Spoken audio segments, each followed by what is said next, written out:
US President Donald Trump has suggested his high-stakes summit with North Korea's leader could be back on a day after he called it off. Trump says he's having a very productive dialogue to revive the talks. South Korea has welcomed the move. Our White House correspondent Kimberly Halkett reports.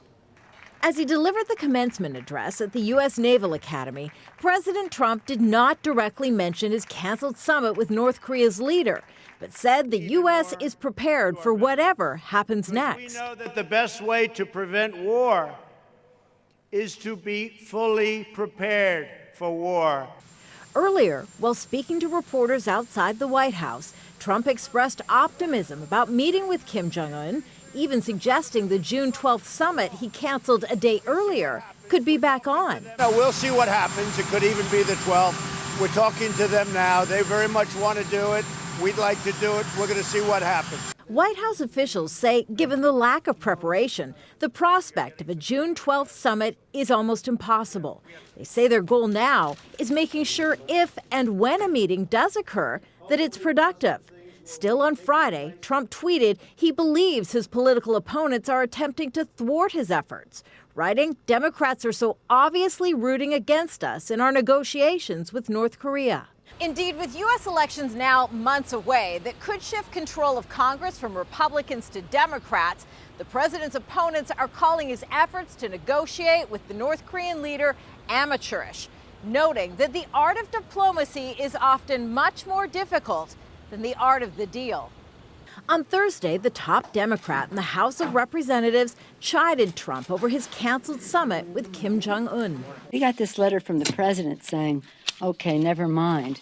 He must be having a giggle fit right there now in North Korea. Despite domestic criticisms, the White House says Trump's focused on diplomacy and the goal of North Korea's denuclearization. He continues to coordinate with his Secretary of State, Mike Pompeo, and is consulting with his National Security Advisor, John Bolton, the man many blame for ultimately derailing the June summit. Kimberly Halkett, Al Jazeera, Washington. So you just heard about Trump's apparent turnaround on North Korea. Well, let's take a look at some of his other key foreign policy decisions. Just days after taking office, Trump lived up to his campaign promise of withdrawing Barack Obama's signature trade deal, the Trans-Pacific Partnership. His promise of an alternative deal is yet to materialize. Then last August, he began the process of pulling out of the 2015 Paris Climate Accord, another agreement spearheaded by his predecessor. Trump said he hoped to replace it with a better deal for the U.S., but nothing's on the table yet. Earlier this month, the U.S. president dumped the Obama-era Iran nuclear agreement. That was despite opposition from the other 6 countries who'd signed it. Well, on Friday, leaders of 2 of the nations party to the Iran agreement warned the U.S. exit was further threatening global stability. Here's some of what Russian President Vladimir Putin and his French counterpart Emmanuel Macron had to say at the International Economic Forum in St. Petersburg. If international agreements are signed and then revised every 4 years, it would offer zero horizon for planning. It will create the atmosphere of nervousness and lack of trust. The situation in the world looks as if everyone was playing football according to judo rules. What an interesting game we have. Not judo and not football. It's just chaos. And it's where we're heading and what we're concerned about. I believe that President Trump abandoned the 2015 nuclear deal because it was signed by his predecessor.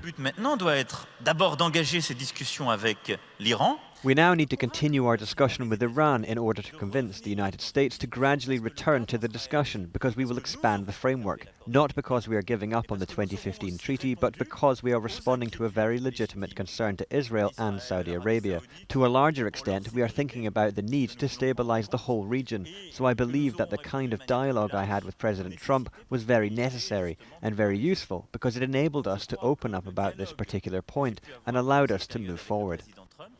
Well, Oliver McGee is an advisor to the Trump administration, and he was a Deputy Assistant Secretary of Transportation under the Clinton administration. He's joining us on Skype from Lubbock in Texas. We appreciate your time, sir. Thank you very much indeed. You've clearly seen 2 very different styles of administration. How strong is the argument that the Trump administration's policy of putting America first may sound great domestically, but it's making those running America seem unreliable in the rest of the world?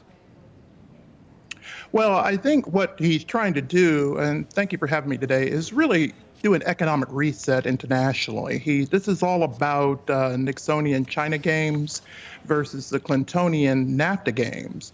And the quiet whisper in the room is Henry Kissinger, who is really trying to advise the administration on American supremacy in the 21st century.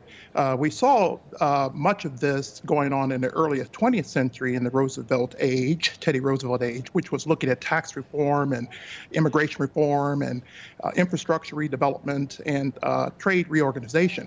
We're seeing that resurface again in the 21st century, but it's faster, and we have much more of a faster foreign policy, faster capital, and faster policy making that's taking place because this is a faster century.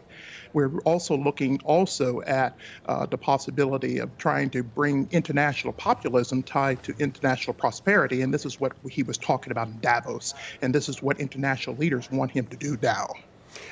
From what you're saying, you suggest that Donald Trump clearly has a particular set of policies in mind and stuff that he wants to put in place.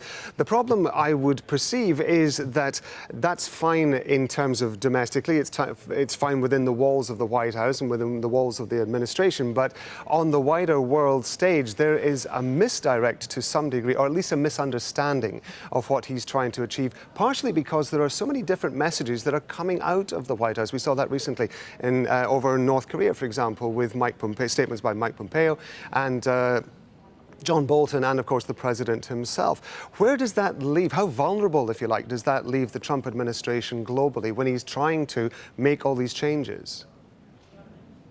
Well, I think he really is trying to reset.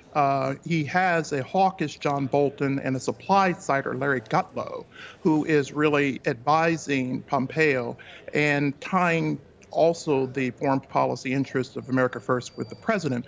And that is a unity that is trying to rebalance what we're looking at trade.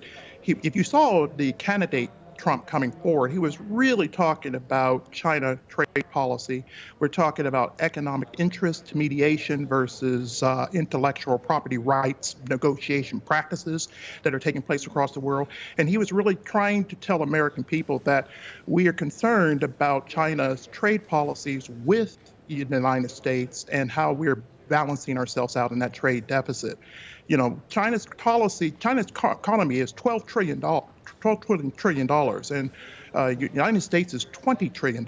So there's a difference of $8 trillion between the two economic enterprises. So this is about global competitiveness, and the race is on right now. I see what you mean in terms of the efforts to try to create global competitiveness, and I understand that, but nevertheless, I come back to the point that perception is key in all of this, and Donald Trump's freewheeling responses to international relations have often been swift, but doesn't that leave him open to being tripped up diplomatically? I mean, aren't we seeing that at the moment with Kim Jong-un and the North Korea summit, for example?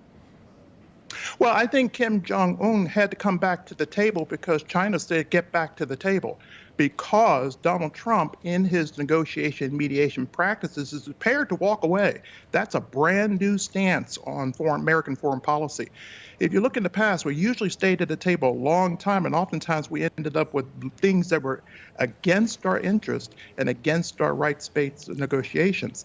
But right now, he's very much so focused on interest-based negotiation and interest-based mediation of rights-based negotiation. He's prepared to walk away from the table if he's not getting the deal that he sees is best for America First and Americans' interest. And that is very new to the American public, but it's also new to international diplomacy.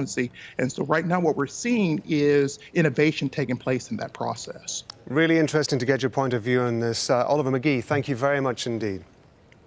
Thank you for having me tonight.